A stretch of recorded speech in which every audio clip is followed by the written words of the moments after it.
Salut, c'est Fred. On vient de voir les asymptotes horizontales, quand la limite est finie.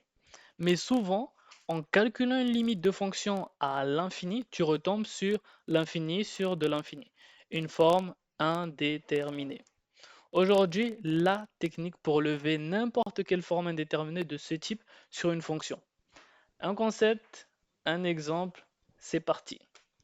Donc le principe est exactement le même que pour les suites, hein. Donc on en avait déjà parlé et c'est une très bonne nouvelle. Donc ça veut dire que vous n'avez pas trop à vous casser la tête ou à réfléchir sur comment faire si c'est une suite ou si c'est une fonction.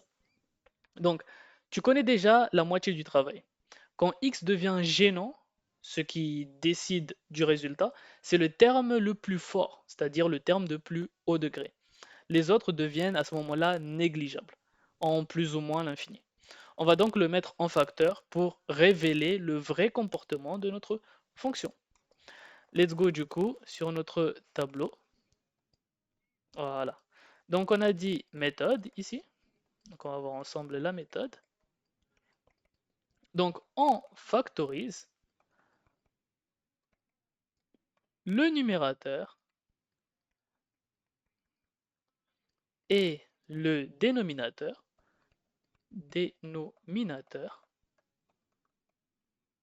par leur terme de plus haut degré, tout simplement. De plus haut degré. On simplifie et tout ce qui est du type 1 sur, donc là on va le rajouter, on simplifie.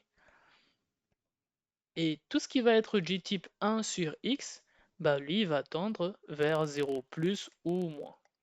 Ok, tout simplement quand le x bien évidemment est tend vers plus ou moins l'infini. Ok. Donc même phrase magique que pour les suites, le plus haut degré commande, le reste du coup il va s'effacer, il va être négligeable. Ok. Seule différence avec l'asymptote, cette fois-ci, le résultat peut être infini. Donc on va voir ensemble un exemple ici. Donc là je vais mettre ici exemple, exemple. Supposons qu'on a une fonction f de x qui va s'écrire x carré moins 1, le tout divisé par 2x plus 3. Donc la limite en haut, il va falloir la trouver. La limite en bas, il va falloir aussi la trouver pour vérifier déjà qu'on a une forme indéterminée. Okay, du type infini sur infini. Donc là, c'est assez simple, hein. Limite, donc là je mets limite quand x, on va regarder la limite en plus l'infini du coup. Quand x tend vers plus l'infini de x carré moins 1, ça fait bah, du plus l'infini au carré moins 1. Plus l'infini au carré, ça fait du plus l'infini. Je lui enlève 1, ça reste du plus l'infini.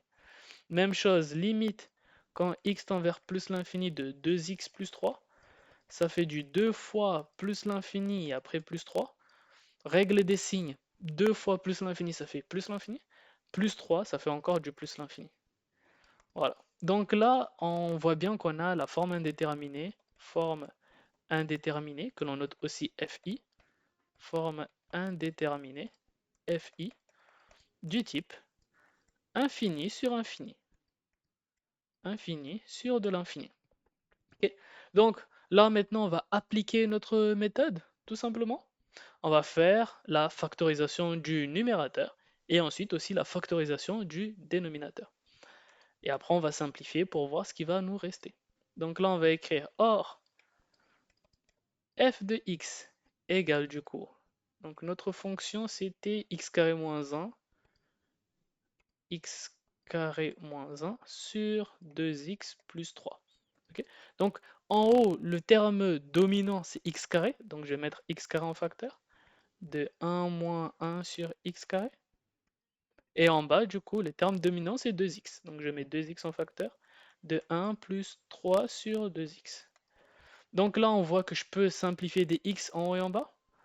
Ce qui va me rester, bah, je vais avoir du x en haut sur 2, facteur de 1. Alors attendez, voilà, je vais un peu mieux cadrer. 1 sur 1 moins 1 sur x carré, pardon. Le tout sur 1 plus 3 demi fois 1 sur x carré. Je vais le séparer comme ça. Donc, vous l'aurez compris, 1 sur x carré. Donc là, je vais changer de couleur, voilà.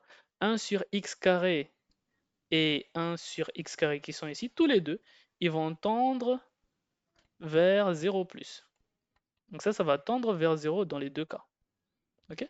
Ce qui fait que à la fin, il va quand même nous rester, donc là on va le noter, donc limite quand x tend vers plus l'infini de toute la fonction f de x, ça va être du plus l'infini, puisque là il nous restait un x ici, vous l'avez vu, il nous restait un petit x, donc forcément il y aura du plus l'infini sur 2, facteur de 1 moins 0 plus, le tout sur 1 plus 3 demi fois 0 plus, donc 0 plus aussi.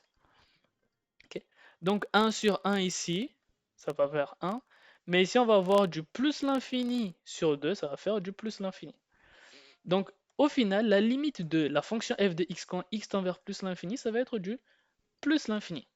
Notre fonction tend vers plus l'infini quand x tend vers plus l'infini. Donc, il n'y a pas d'asymptote horizontale. La courbe va monter indéfiniment. Elle ne va pas s'arrêter de monter. Elle n'aura pas de plafond de limite qui la bloque en quelque sorte. Voilà. Donc là, on vient de voir ensemble comment lever l'indétermination et en même temps, on a fait un peu le lien avec la vidéo précédente, à savoir est-ce qu'il y a oui ou non ici encore une asymptote horizontale pour notre fonction en plus l'infini. Ok. Donc ici, clairement, il n'y en a pas vu que la limite est infinie. Voilà, donc on va faire un petit récapitulatif ensemble du coup. Alors, toujours en quelques points.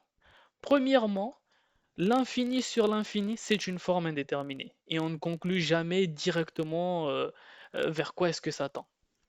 Deuxièmement, pour justement conclure vers cette forme indéterminée, pour la rendre déterminée finalement, il faut factoriser le haut et factoriser le bas par leur terme de plus haut degré. On simplifie et après on va obtenir un résultat. Troisième étape, dans le résultat qu'on obtiendra, s'il y a du 1 sur x, bah lui il va forcément tendre vers 0. Okay, donc il va s'effacer tout simplement. Et à ce moment-là, on va pouvoir lire la limite. Si la limite est finie, c'est une asymptote horizontale. Si la limite est infinie, pas d'asymptote horizontale. Tu as maintenant la même arme que pour les suites et les fonctions. Prochaine vidéo, la continuité et le théorème des valeurs intermédiaires. Donc comment prouver qu'une équation a une solution. Dis-moi en commentaire ce que tu veux pour les prochaines vidéos. Abonne-toi et à très vite.